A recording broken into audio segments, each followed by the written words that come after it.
So welcome to what has become a really hotly anticipated annual tradition, the Latham and Watkins Supreme Court Forum, where we will reflect on the past Supreme Court term, October term 2022, and look ahead to October term 2023, which is slated to start in just a week or so, the first Monday in October. For those of you who are new to NYU, I am Professor Melissa Murray. I'm the Frederick I. and Greystokes Professor of Law here at NYU. When I'm not doing that, I have a side hustle as the co-host of the Crooked Media podcast Strict Scrutiny, which is about the Supreme Court. So I am absolutely delighted to be here today to moderate this panel.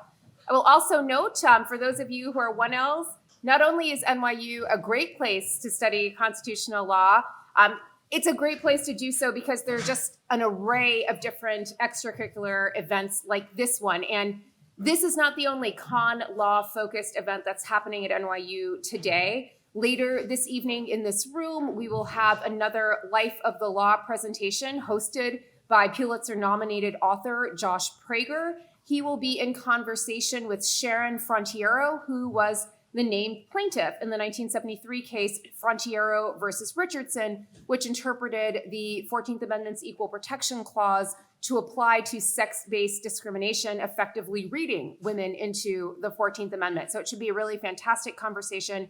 It is co-sponsored by the Birnbaum Women's Leadership Center, so please come by for that as well. But for now, our main event, the Supreme Court Forum, and I am joined today to talk about the last term and the upcoming term by three luminous court watchers. So I would love to introduce them to all of you. To my immediate right, although this is not an ideological distinction in any way, is Melissa Arbus-Sherry, who is one of the most experienced appellate litigators in the country. She has argued 11 cases before the United States Supreme Court and multiple cases before intermediate appellate courts and state courts. She is a former assistant to the Solicitor General of the United States and the former deputy managing partner of Latham and Watkins's Washington, D.C. office, where she is part of the Supreme Court practice. So we are delighted to have her here today. To her right, again, no ideological inference to be made, is Abby Van Sickle, who covers the United States Supreme Court for the New York Times. She's a graduate of Northwestern's Medill School of Journalism and Berkeley Law, where she was my student. So very excited to have her back. She was the senior notes editor of the California Law Review, and showing clearly that law review service does have its upside. She took that training and began a journalism career, which led to her being a 2019 finalist for Harvard's Goldsmith Prize for Investigative Reporting. And just a few years ago, she was the lead reporter for the Marshall Project's year-long investigation into police practices, which won a 2021 Pulitzer Prize in national reporting. So she's now on the Supreme Court beat at the Times. And to my immediate right is Ilya Somin, excuse me. Professor of Law at George Mason University's Antonin Scalia School of Law and the B. Kenneth Simon Chair in Constitutional Studies at the Cato Institute. His research focuses on constitutional law, property law, and democratic theory, and his writings have been cited in decisions by multiple state Supreme Courts and federal appellate courts, as well as the Supreme Court of Israel. So I cannot think of a better panel for this topic, so let's jump right into it. So question for the whole panel. What did we learn in the last term about this Supreme Court and its 6-3 conservative supermajority? So Melissa, I'll start with you. All right.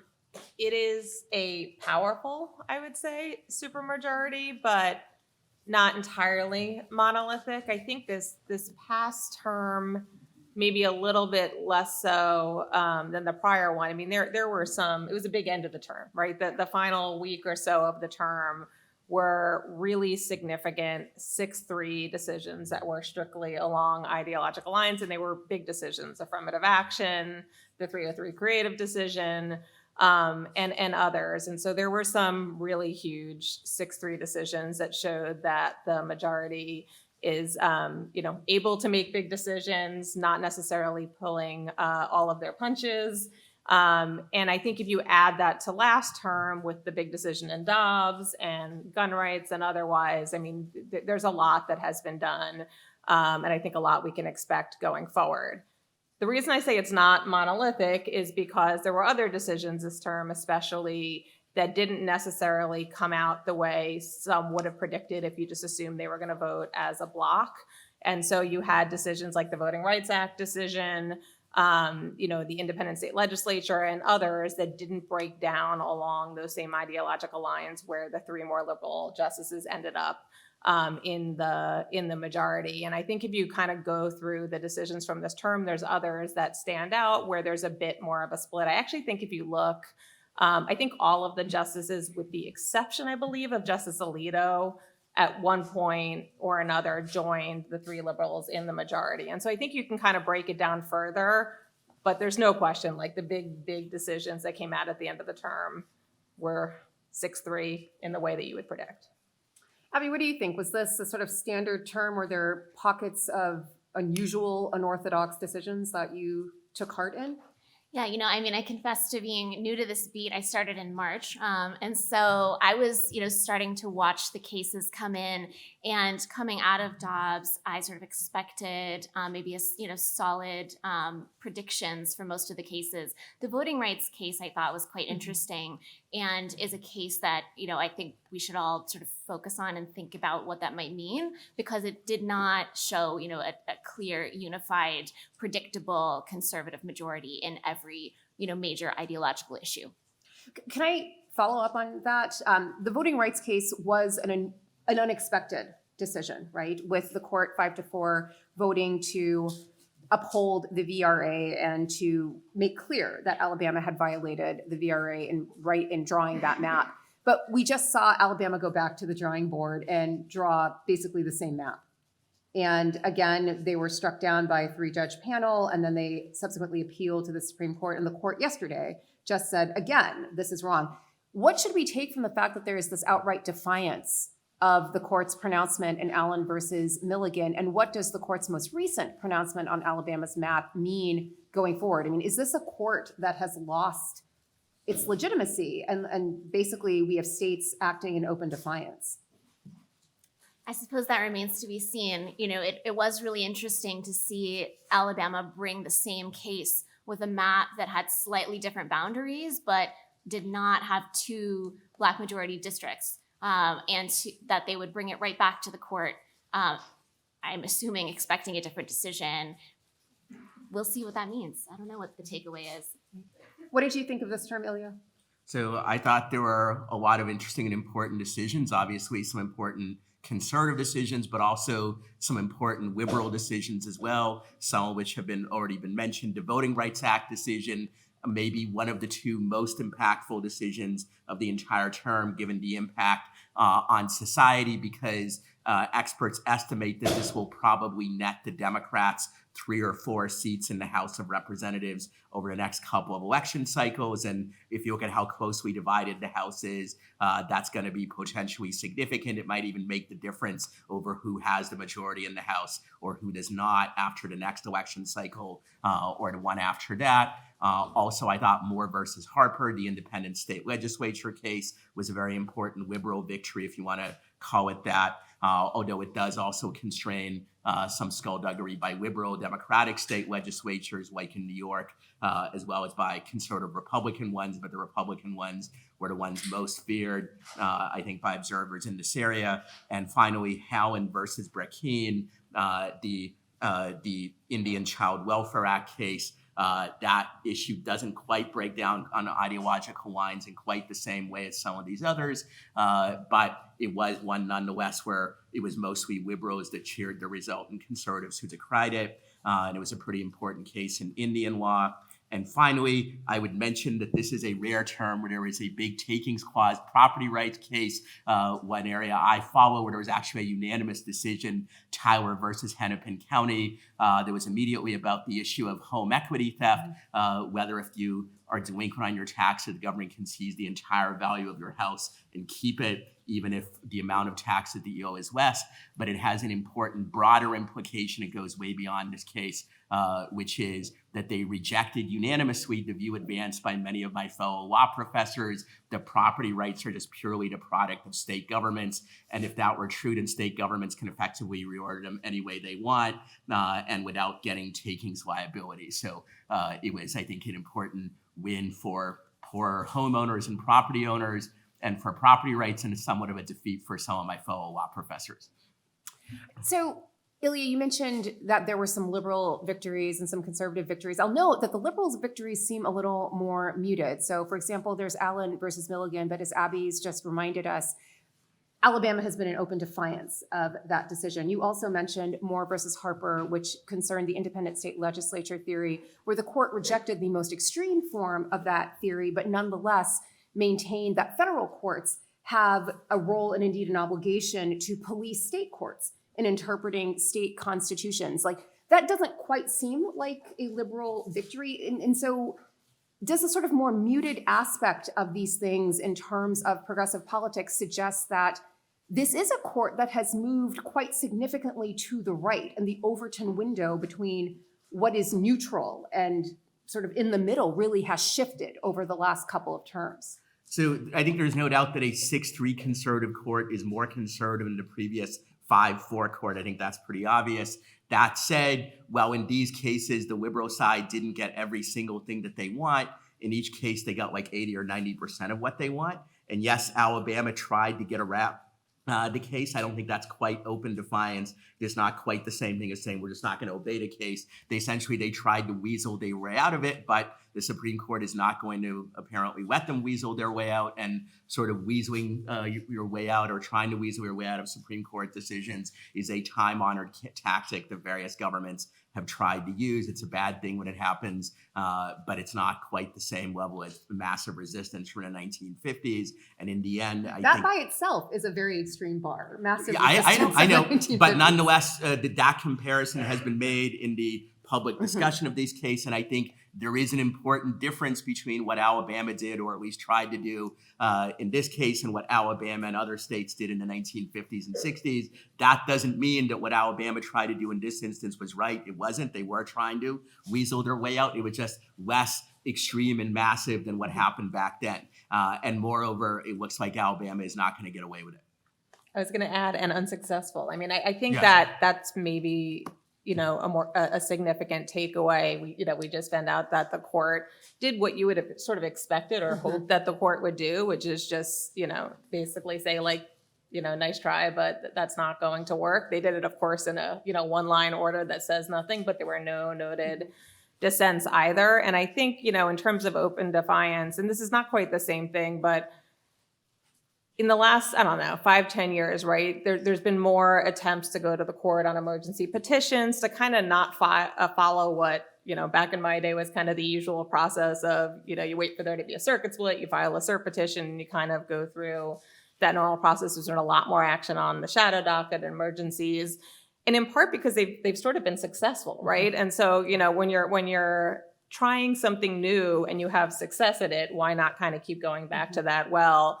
And so I think it was an important test to make sure that this was not successful. And so seeing that the court shot it down yesterday, we'll see what that does, but it's at least a sort of sign in the direction that they're sticking to the decision. Right, so we may not agree on who won the term, but I think we can agree that there was one shining star this term, and that was the court's newest justice, Ketanji Brown Jackson, who really had an unbelievable freshman year on the court, making her voice heard in really profound ways. I think changing the disposition of some cases in some notable ways. How do you think the introduction of this newest justice has changed the dynamic between all of the other 8 justices? What do you think, Abby? The case that I would point to kind of start thinking about this is affirmative action and her back and forth with Justice Thomas. I think that if you look at sort of how he talked about her specifically, it's just quite telling. And of course, we can't be in, as the justices are talking back and forth with each other, but I'd really love to see what their interactions are like, because I think she is really bringing, just kind of pushing against his voice. And even though it is a majority conservative court, I think she's really making her presence known. What do you think, Ilya? So I think it's too early to say what her long-term impact will be. Moreover, I admit I'm not that much of an expert on the internal dynamics of how the justices relate to each other. What I would say is that in many instances, she has been doing just the things you would expect a liberal justice to do. And I include the affirmative action case in that while she made a forceful dissent, most of the arguments that she made were ones that are well familiar to people who have followed this issue for years.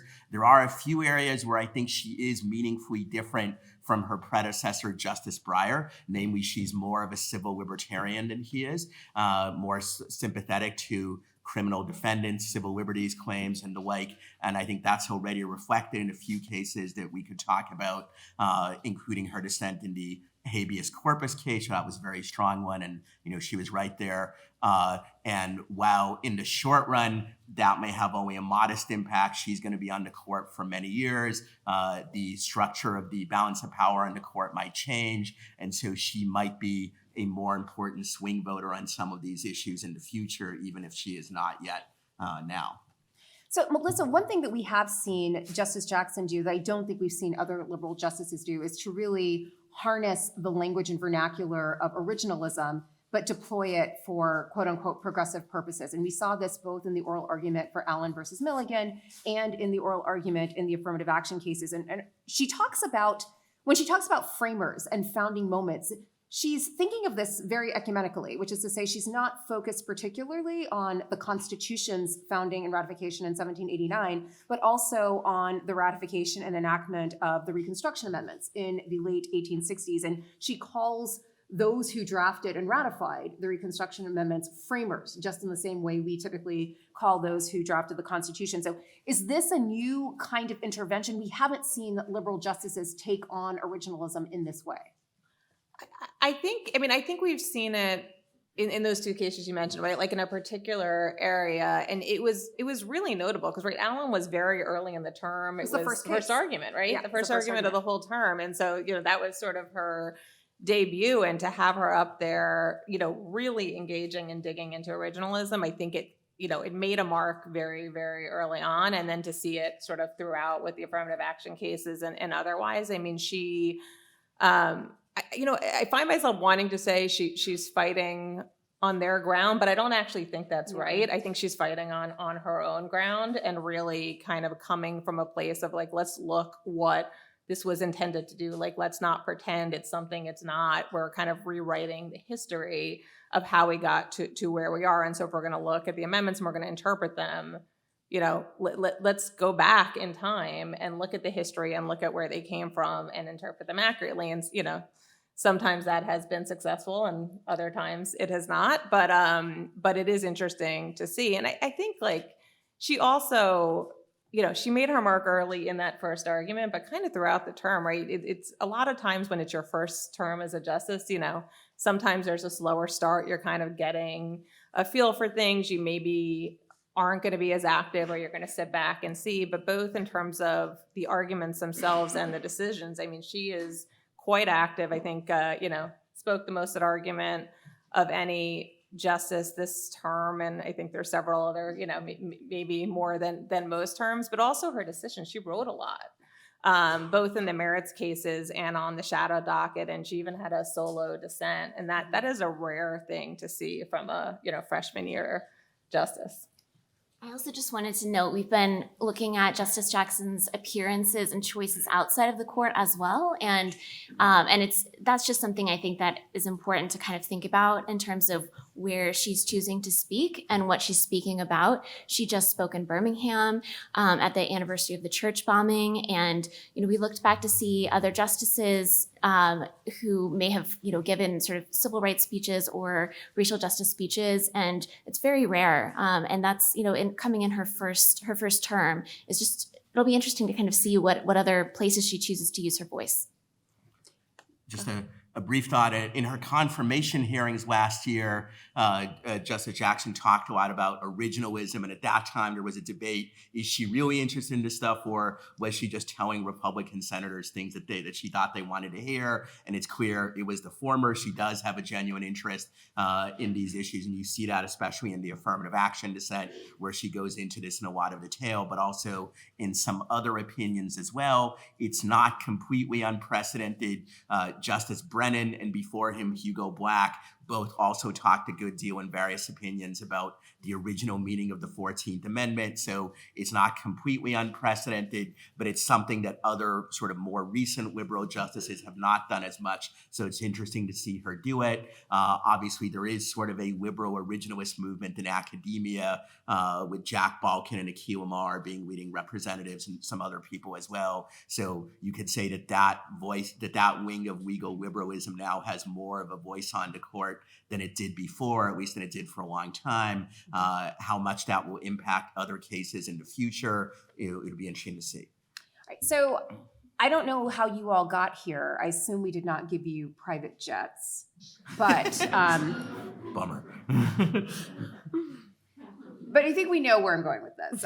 There's been a lot of recent reporting about the justices' failure to disclose lavish travel junkets, lavish gifts from individuals who are very moneyed, but also may actually have business, maybe not directly, but indirectly with the court, and in some cases, quite directly with the court. So a lot of this has come from reporting from ProPublica.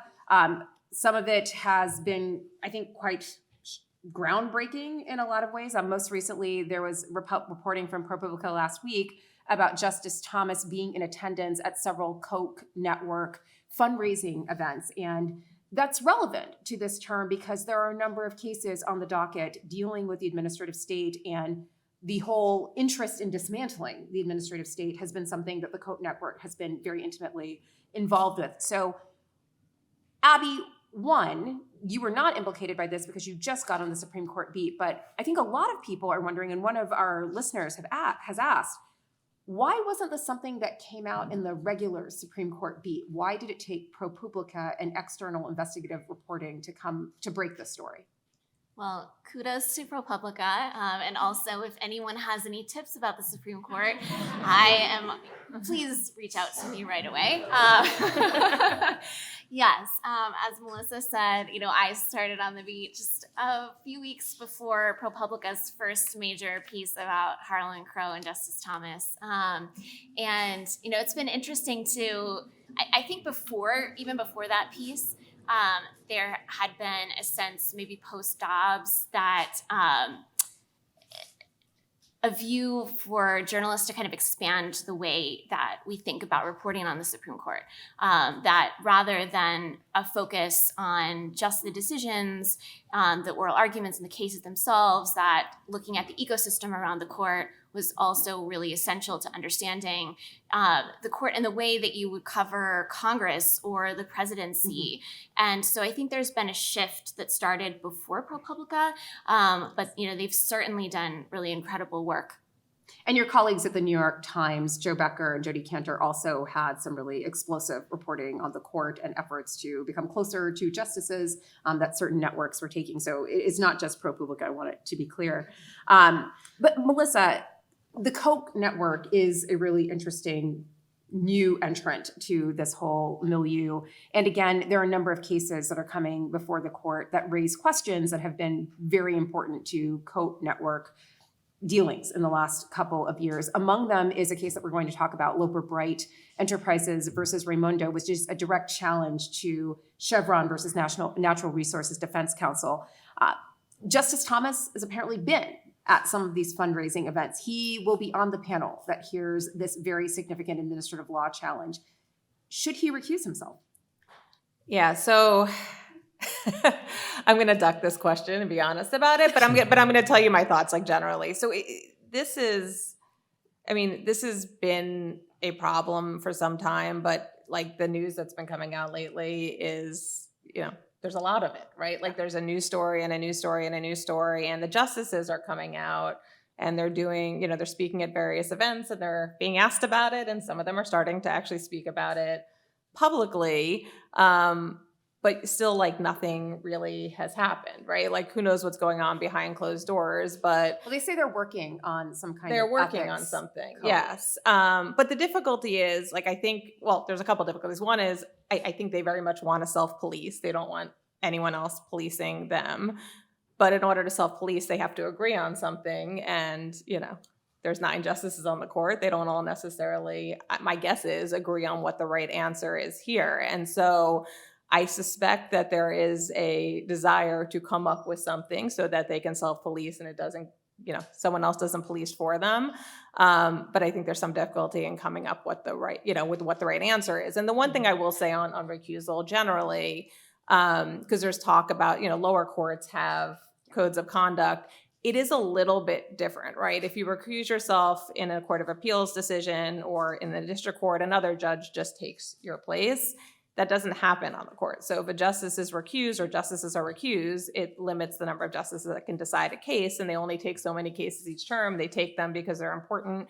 And as we've seen sort of during times of flux where we're missing a justice, having an 8-justice court is tough sometimes. It's tough to come to a decision that's lasting or even come to a decision at all sometimes. And so it is a little bit, I think, of a different calculus, at least on one side of the balance, in deciding where the recusal line should be. But public perception is important, and it is very much, there's a problem at this point, and they have to figure out a solution that certainly avoids actual conflicts, but actually also deals with the sort of feeling of impropriety that is front and center right now.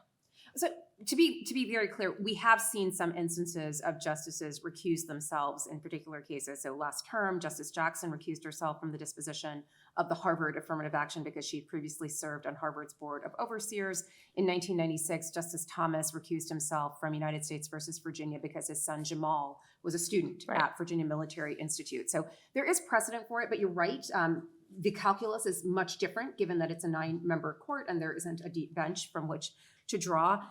But this isn't the only recusal call that we've had for this term. So there's another case that will be argued this term called United States versus Moore, and it challenges Congress's authority to enact a wealth tax. And one of the advocates, Paul Rifkin, who will appear before the court, is someone to whom Justice Alito recently gave a wide-ranging interview that appeared in the Wall Street Journal. Are calls for his recusal in that case warranted given the close association between Justice Alito and his would-be interviewer / advocate? What do you think, Ilya?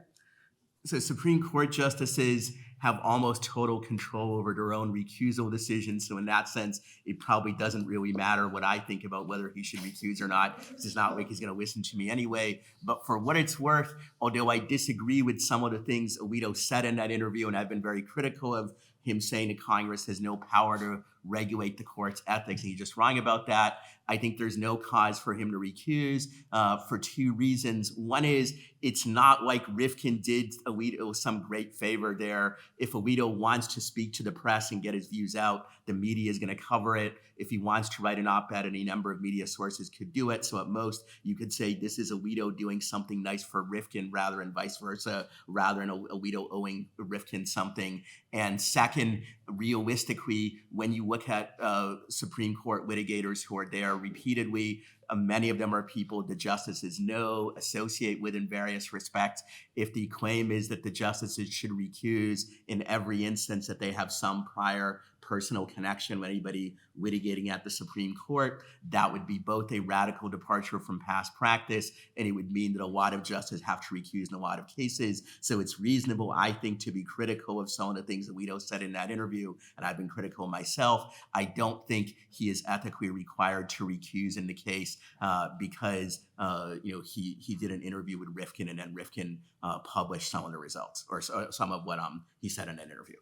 Okay, Wyatt Hinton, who's a member of the class of 2026, wonders if any of these recent ethical issues at the court will spur any kind of reform. So they may not listen to you, but do they care about what everyone else thinks? To some, are you asking me? Sure. So to some extent, I think they do, or at least some of them do. I think there are some of the justices who probably think my job is to make the decisions I think are right. If that makes me unpopular, or if the media complains or law professors complain they don't care. It may well be that Thomas, for example, is perhaps of that mindset. There are other justices who do care about the Supreme Court's reputation more, either for narrowly self-interested reasons, like people like to read positive headlines about themselves, not negative ones. That's human nature, but also because they care about the institutional capital of the court, that if the court's reputation falls enough, then people won't obey decisions and so forth. And so for that reason, I think they do care, and some of them at least. And if they enact an ethics code of some kind, which they may well do, it may be for that reason. I think also justices care about elite opinion as well. They care about sort of the views of the people who follow the court closely and the like, though as with much else in society, if you look at both the media coverage of this and the scholarly literature, what you will see is that over time, elite opinion has sort of been bifurcated into sort of left and right wings. And so whereas before there was more unified legal elite, say 40 or 50 years ago, today, a justice who makes conservative decisions, for example, can get favorable treatment from the conservative wing of the legal elite, even if the liberal wing doesn't like him, and vice versa. And that makes it more difficult for a kind of unified elite opinion to constrain the court than might have been the case before. I was going to say something about private jets, but I'm going to restrain myself. Okay, so there's a lot going on at the court. The court and the media, I think, are having a particular moment right now, but there's also work to be done at the court, and this term is especially consequential. Melissa, you mentioned this early on, we've had some really significant terms already. So usually the court's rhythms are such that a blockbuster term is followed by something more muted. We're not seeing that. This term may not garner the same kind of headlines because the cases are really technical and in the weeds and aren't the sort of hot button issues that mainstream media might cover, but they're really consequential. So I wanted to tick through a couple of the cases that we are thinking about and looking at because I think they will have real impact. So the first one I want to talk to, we've already sort of mentioned, Loper Bright Enterprises versus Raimondo, which is a challenge to Chevron and the Chevron doctrine. So can you give us a brief sense of what this case is about? Yeah, absolutely. I mean, that basically is what it's about. So this is a case that came to the court, and the cert petition had two questions presented. One was about the underlying statute and the interpretation of the statute involving commercial fishermen. And honestly, the facts don't really matter, so I'll leave it mostly. Although they are reprised in the movie Coda. So if you could just watch Coda and you will know this whole case. Okay, so that's the homework assignment. We're all going to watch Coda. But the facts sort of don't matter. So the first question was going to be about the statute and what the right interpretation is. The second question presented was, should the court overrule Chevron or clarify it in a way that I'll talk about in a moment?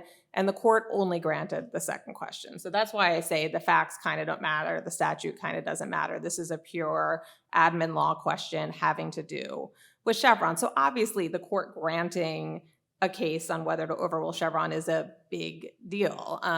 What is Chevron for those of us I was going to say, back when I took admin law, that was the admin law class. So Chevron is this doctrine. It's a case from 1984 that Justice Stevens wrote. Interestingly, it was a 6-0 decision, which is just weird in its own right, both that it's so controversial now and was unanimous, but also that there were only 6 justices that decided it back then. But it's a case that basically said when you're dealing with, an administrative law case and you're interpreting a statute, step one, and I'll go back to step 0 in a second, but step one is you look at the statute, you try to decide if there's a clear meaning. If there's not a clear meaning and it's ambiguous, you defer to the expert agency's interpretation. Before you get there, there's something kind of called Chevron step 0 that says, at first the authority has to be delegated to the agency to interpret the statute in the first place. And I think for some time, step 0 didn't do a ton of work.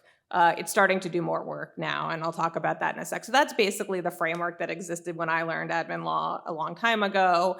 It's been around for a long time. In more recent years, as a lot of questions have been raised about the administrative state, and there's been a real movement away from that by some on the court and otherwise, the question has come up as to whether the court should overrule Chevron. In other words, get rid of agency deference in this exact way. There's other doctrines of agency deference that have also been called into question and somewhat narrowed in more recent years. But Chevron is kind of like the big one, and has been for some time, the elephant.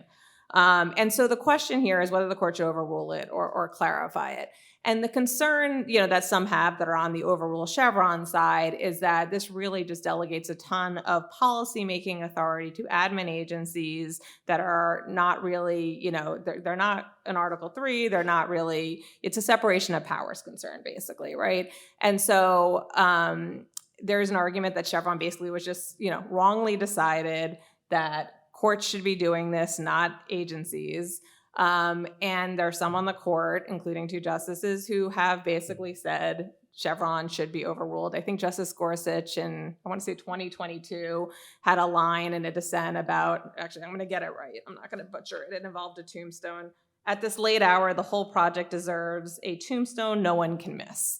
And so enter this case and whether or not the court is going to actually do that. It's interesting. So the question presented, like I said, has 2 parts, right? One is, should the court overrule Chevron? The other one is, should it clarify it in a way having to do with Chevron step 0, sort of when a statute is silent about delegation, should you go through Chevron, or should you just say it's a question for the court? That's an oversimplification, but that's basically the issue. And if you look at the briefs to the court, like 95% about it of the briefs are all about overrule, and then there's like a little tack on at the end about clarify.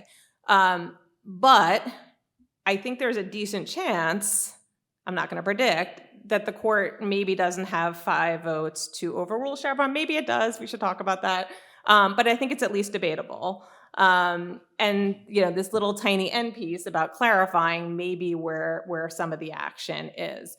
And the reason I say that is because while there are some justices who have outwardly said that Chevron should be overruled, there's other conservative justices who have not, and have instead suggested it should be narrowed in some way. So it a little bit feels like kind of death by 1,000 cuts sort of thing, which has happened in other areas of the law where the court, instead of overruling, has kind of narrowed it and narrowed it and narrowed it so it doesn't have as much force or meaning. Granted, in other circumstances in recent years, the court has, chosen the overruling path. And so I think that's really the question here, which road the court is going to go down.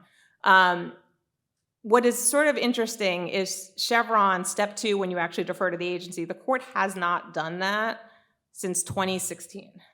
And there are 4 new justices on the court in the intervening years. So it's a very different court from the last time the court actually did defer to an agency under Chevron, and it was a patent case. It wasn't sort of one of these politically charged areas of the law. And so Chevron has kind of in recent years before the court, not before lower courts, it's pretty alive and well in lower courts, but before the Supreme Court, it's almost become like the word you do not speak. And so even like the briefs to the court, in a case that would normally seem like a Chevron case, there's a lot more focus on what I say is Chevron step 0 and Chevron step 1. So on step 0, if you guys heard of the major questions doctrine, this new doctrine that now exists in the case law. And so that's something that has come about to like kind of avoid the whole rest of the Chevron framework together, where it's a really big, important question, then the Congress needs to be really clear about delegating it to the agency. Otherwise, we're not going to, defer anyway.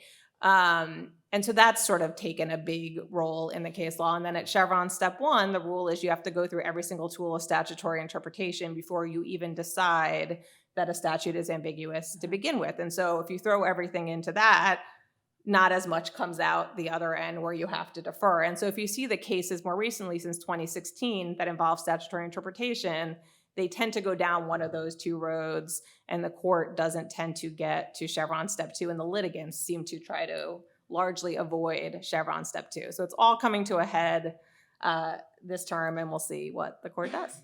Well, so this is a great point about, Chevron's basically been ghosted by the court. They don't talk about it. In West Virginia versus EPA, which was heard just a few terms ago, you would have expected them to talk about Chevron. They did not, which suggests that, maybe they just declared this an abandoned doctrine, as they did with the Lemon test and Kennedy versus Bremerton last term. But this is a case that's really technical, and it's going to be really hard, I think, for the media to make this really salient for the public. And it is salient because much of government as we know it really depends on administrative agencies doing things that we expect them to do. Like imagine having to go to Congress to get your passport. You go to an administrative agency for your passport, and a lot of government works that way, as Justice Kagan has said in other opinions. So, Abby, how do you plan to talk about this case in the pages of The Gray Lady as you try to make this salient for a public that isn't perhaps used to thinking of the court's work in such technical terms? Well, at least there are sort of two parts of this case that I think might be able to kind of bring it clearer to people. One is, I know you mentioned that the underlying facts aren't that important, but I didn't know all about the Coda. underlying facts, and this is about fishermen, a small family fishing group in Cape May, who were they opposed having a monitor on their boat. I think they're herring fishermen, if I'm remembering correctly, herring fishermen. Herring fishermen. And they didn't want to have a monitor on their boat. And so... Well, they have to pay for the monitor. Right, they have to pay for the monitor, yes. And so I think that is one way into kind of explaining how this actually plays out for real people, which we try to do in every case, because otherwise it's just so abstract that people don't understand. And the other is that this case, if you look at the amicus briefs at who is weighing in, I think it's really clear how many conservative groups are very focused on this case. And so that is going back to what I'd said earlier about the ecosystem around the court of who is interested and why.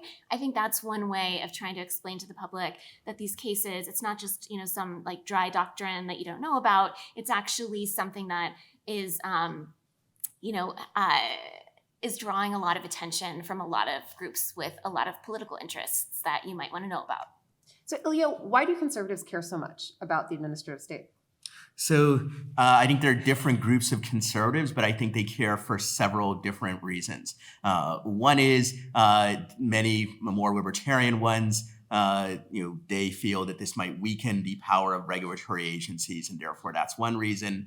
A second is that ironically, when Chevron was first came out, many conservatives liked it and many on the left didn't like it, because that was an era when it seemed like the Republicans would have control of the executive branch most of the time, while liberals had more control over the court. That dynamic has shifted somewhat, with the result that Republicans are more sympathetic to judicial review, and on the other hand, liberals are more sympathetic to bureaucratic agencies than they were previously in the executive branch.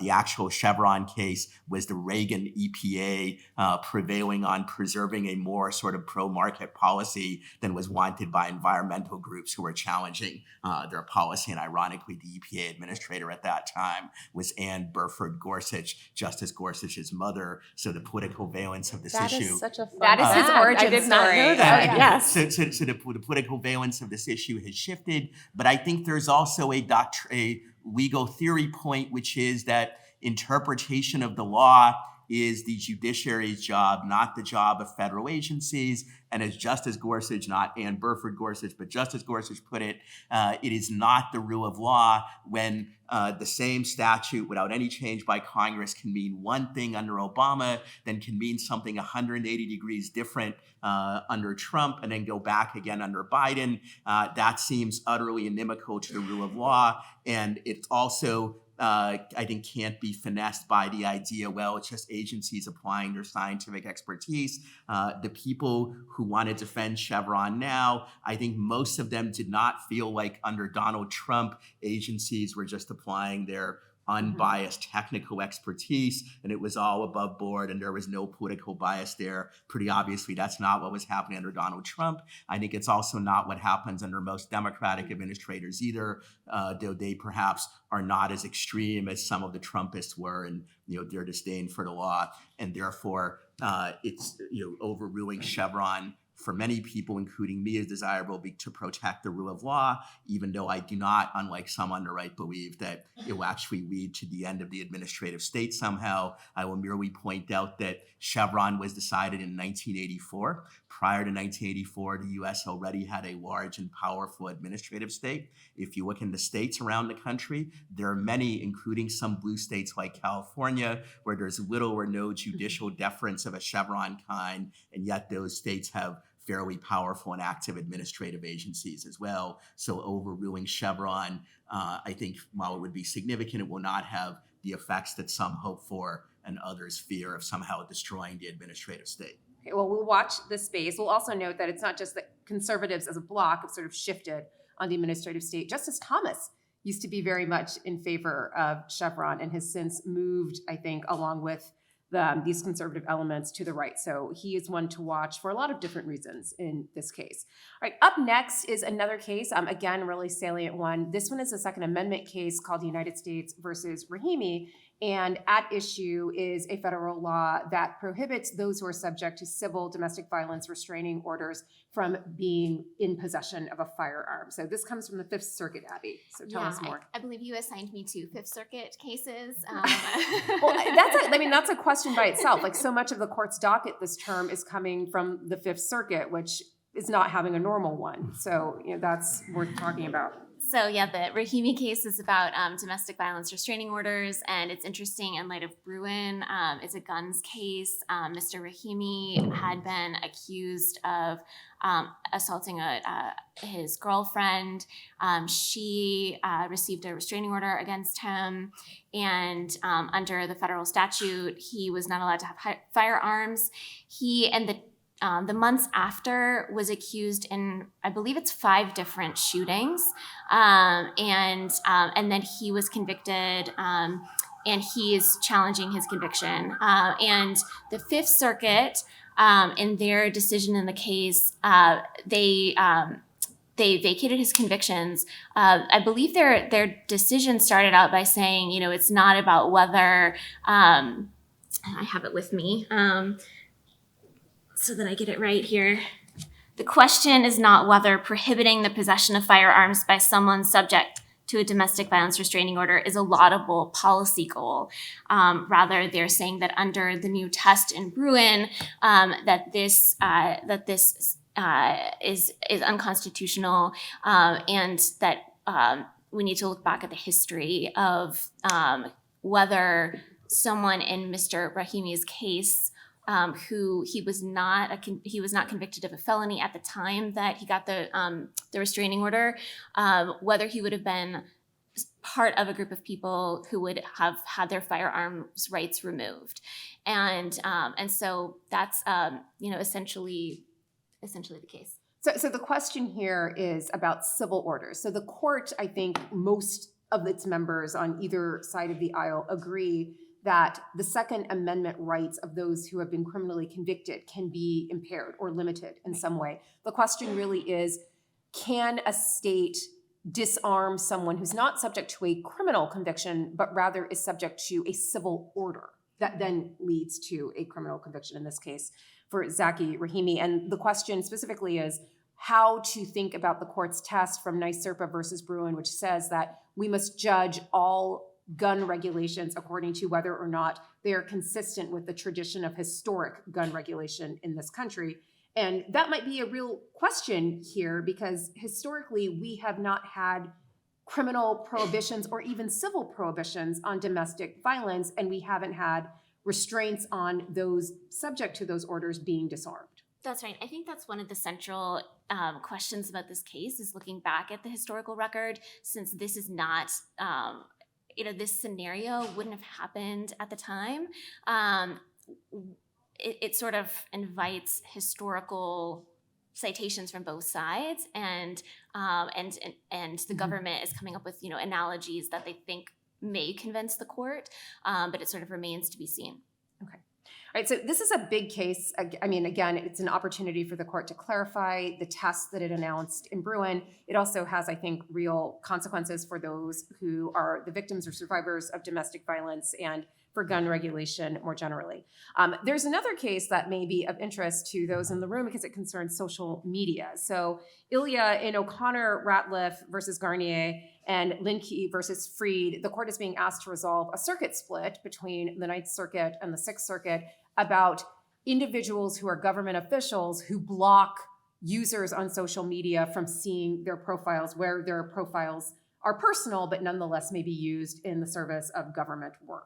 Is that a fair reading of it? Yeah, more or less. So these are two cases which deal with the related issues or similar issues of these are government officials who had profiles on Facebook or Twitter or other social media that they personally controlled, but where they, among other things, discussed their official business. And in one case, the O'Connor Ratliff case, you have two California school board members who blocked parents from the school district who had criticized various of their policies, particularly around racial issues.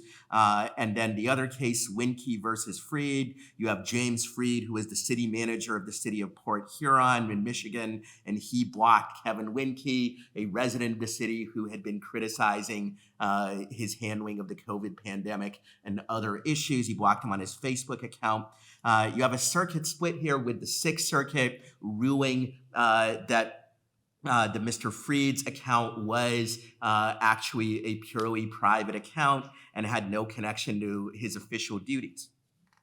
And therefore, in a decision written by Amal Thapar, who's a very prominent conservative judge, he ruled that Freed could block Winke because it was not an official account, and also it was not an account that he was required to keep because of his official duties.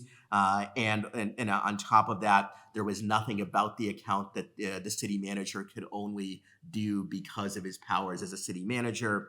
On the other hand, in the Ninth Circuit case with the two school board members, written by Judge Berzon, a prominent liberal judge, she concluded that these accounts were in fact connected to their job duties, and she rejected the Sixth Circuit approach. I actually think it's possible the Supreme Court could reconcile and uphold both cases, because in the Sixth Circuit case, when you look at Freed's account, it had started out as a personal account where he did a lot of personal stuff like family photos and so forth, in addition to talking about his city manager duties. On the other hand, the accounts in the Ninth Circuit case, they started out as campaign accounts. And when these two officials won election, two candidates won election and became government officials, they devoted the account purely to talking about their duties as school administrators. So you could distinguish on that basis. But if not, the court would have to decide, both cases the same way potentially. And overall, I was more persuaded by Judge Thapar's arguments than by the Ninth Circuit arguments, in that I do think there is a distinction between a private account and one that's an official government account, or one that where it involves doing things that the person can only do because they have official authority. Even government officials can have private property and social media accounts. I would lastly mention there's a bunch of other issues involving social media that are likely to make their way to the Supreme Court, including the Texas and Florida social media laws, which require social media firms to host speech that those firms don't want to host. And I think that these cases have potentially some connection to those. So that's a good. We're going to get to a case that's also pending on the cert docket. But before we do, Melissa, I would love for you to maybe tell us a little bit about Alexander versus South Carolina State Conference of the NAACP, which brings up the question of gerrymandering again. And we know from 2019 that the court has said that federal courts have no role to play in adjudicating claims of partisan gerrymandering, but racial gerrymandering claims remain available to the court. The question is, what happens in those jurisdictions where race and political affiliation actually run pretty closely together? That's exactly the question. So this is a case out of South Carolina involving a congressional district. And the allegation was there was racial gerrymandering under the Equal Protection Clause. And after a long trial, I think 8-day trial, a 3-judge panel said that there was, that race predominated over partisan reasons for basically taking, I think it's moving 62% of Black voters to another district. And so there's, fact finding after a trial from the panel. It's up at the Supreme Court now. It's going to be argued in October. And I mean, in some ways, like the question is, whether that's right. I'm not sure if there's like a larger question lurking in there, unlike the court's like cert docket. Some of the cases that come up through, notes of probable jurisdiction in this way are like a little bit different because it's not like there's like a circuit split on a question.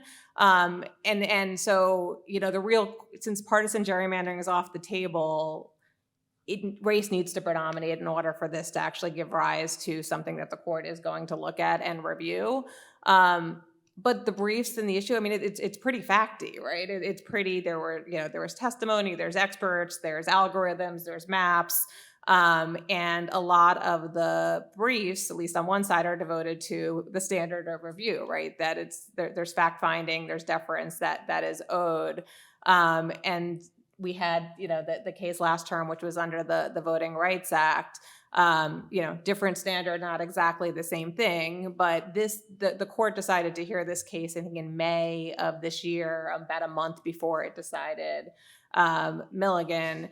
And so I don't know if there's necessarily any relationship between the two. I mean, there's obviously a little bit. I think, we'll see what the court does with the particular case, but I don't know. To me, it seems pretty facty, and I think it would be a very big deal if the court went a different way than the lower court. I think if it doesn't, it's a little more status quo. Right, so it's a big case, but again, sort of unusual posture as it doesn't come from the cert pool, it comes from this 3-judge panel. Last case before we get to Q&A, very briefly, Abby. Everyone has been thinking about the Smith-Pristone case. There was a decision from Judge Kaczmarek in the district court in Texas. There's been a stay issued, partial stay in the Fifth Circuit, and now it's pending on the court's cert docket. What is likely to happen, and what would the impact be? Yeah, so this case is about access to the abortion pill. It came up from Judge Kaczmarek's court in Amarillo, Texas. It was interesting right away because it was brought by some plaintiffs who created this entity, Alliance for Hippocratic Medicine, in the months right after the Dobbs decision. Judge Kaczmarek, notably anti-abortion, was reviewing the question of whether the FDA's approval of the abortion pill more than 20 years ago at this point was flawed.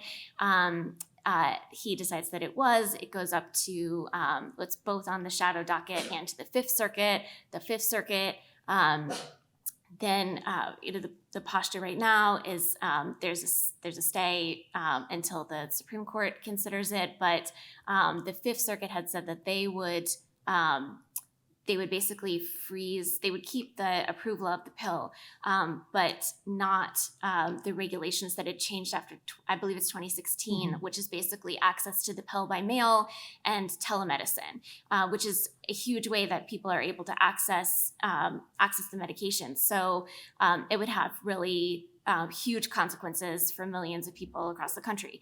And the court, I guess we could see what they did with the shadow docket, which is basically hint, potentially that they would agree with the, the freeze on the post 2016 regulations, but we'll have to see what happens. Right, but again, this is like the first significant abortion challenge since Dobbs. It's going to be really huge, and if the court does agree to take cert on it, right, this is going to be where a lot of the attention is. This will be a very media savvy term after all. We have some time for questions, and I know we've covered a lot of ground. This is a big term, but if you have questions, you can file and ask them. Yes, right here. You, correct. Yeah, my name is Jeremy, he, him pronouns. So in the last couple terms, it's felt like there have been a couple cases where after the decision, there was dispute about central facts. I think Bruin, I think the LGBTQ wedding website won the school prayer case. And I was wondering what you think the ramifications of that might be going forward, either for those specific cases or in terms of how the court approaches future questions. Right, so a lot of those cases that you mentioned, the factual question was about standing and whether the individuals presenting the case had an injury. There are a couple of big standing cases here. Do you think the court is going to be more attentive to standing going forward because of the disputes that have been raised in the media? Maybe, but probably, I mean, so standing's been kind of huge the last couple Yeah. of terms. And I feel like it sometimes depends on what the merits question is. Like the role that standing, they're not as sort of hermetically sealed as you might think they are or should be. And so I think it depends. I mean, I think the court will, I think some of the facts that came out after may or may not have actually mattered to where the court would have come out on standing. And so for facts that actually matter, yeah, I think they'll give more attention to it, but I'm not sure it's going to dramatically change their If they want to approach. get to the merits case, I they're mean, gonna get to the merits case. that's sort of, I think that's just the realistic answer. I mean, I don't think that's true of everyone, but I think standing sometimes is a way out when they want one. I see some and it's knowing not. nods from constitutional law students I from mean, last spring. Yeah. I think I think there's room to move is all I'm saying on standing. And there Yeah. are a lot of standing questions, like in the Mifepristone case, there's a big standing issue. There's a case on Tester standing, Atchison Yes. Hotels versus Lawfer. So lots of big standing issues on the docket. So we'll see more of that. I saw some other hands. Yes, over here, in blue shirt, and then back there. If you want to come down, like we can take your question too. But blue shirt, yes. Hi. So I had a question about Mallory. If that's kind of exist, but I mean, I'm curious because you see Gorsuch announcing this opinion, you see Barrett with some pretty abject, like wailing and the gnashing of the teeth, saying like you're ignoring all this precedent, and then you have Alito saying like, well, it's not a due process issue, but if you argue it's the Commerce Clause, I'll flip.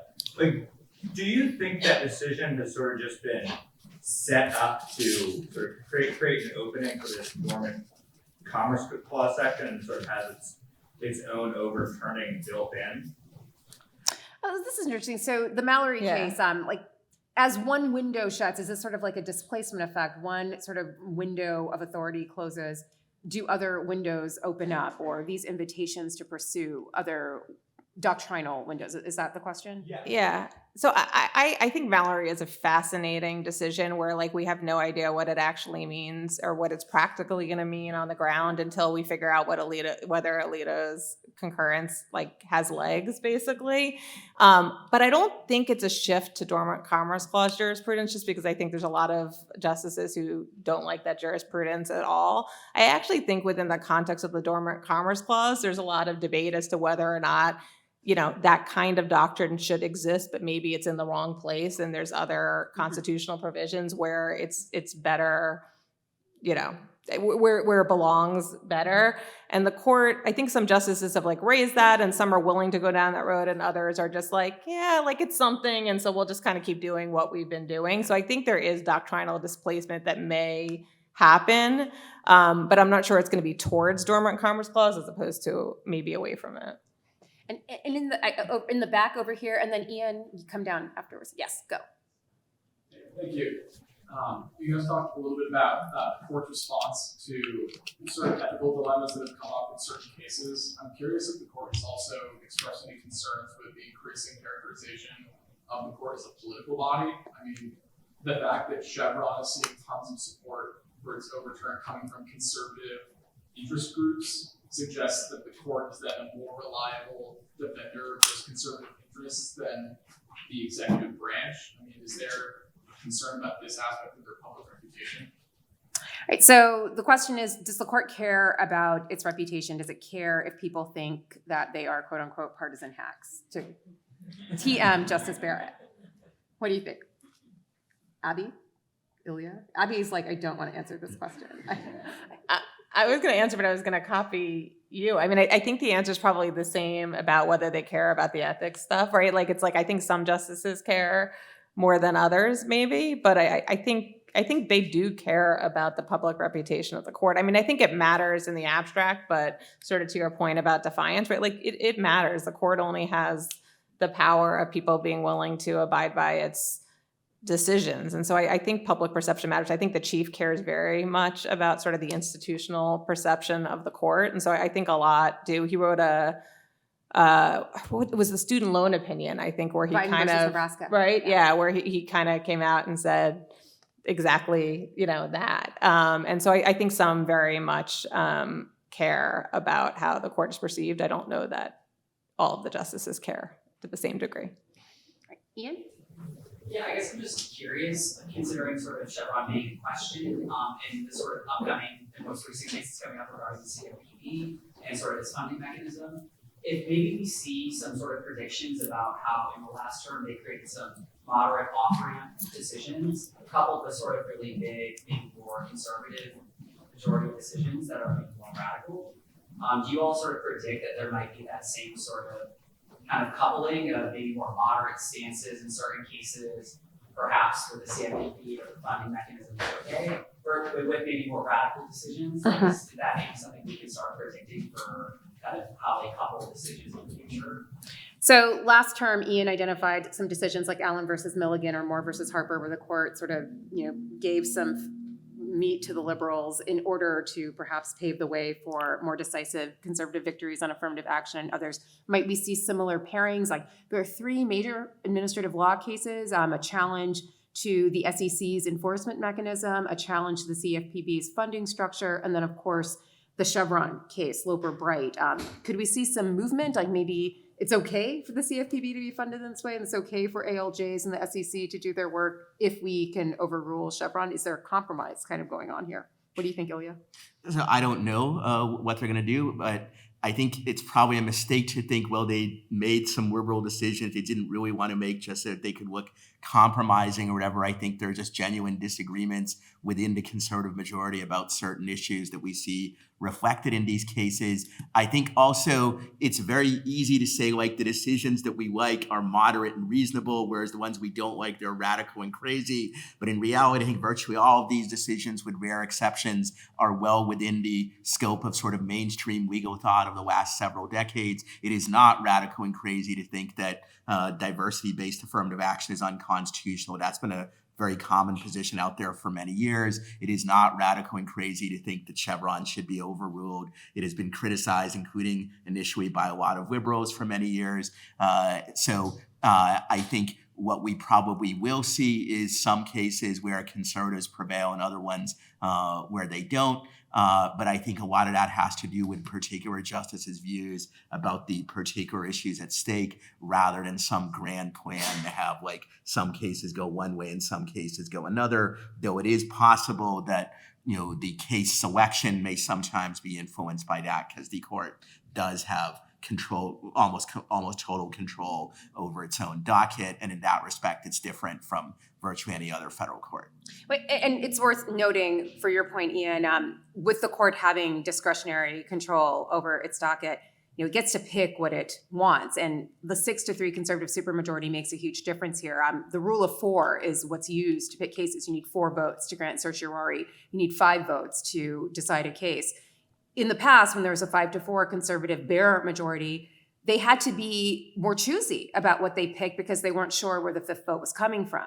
Now with 6, and you're pretty much assured of 5, they can afford to pick whatever they like because they know they're assured of a 5th vote. And so that may also, I think, shape some of the dynamics here. And whether some of these are compromises or whatever, who knows? But I think what we are seeing and what this entire docket suggests is that it is a court that has moved steadily to the right, in large part because of personnel changes. So we will be here. We will be watching it. Abby Van Sickle will be covering for the New York Times. Melissa Arbus-Sherry will be before the court. Ilya Shapiro will...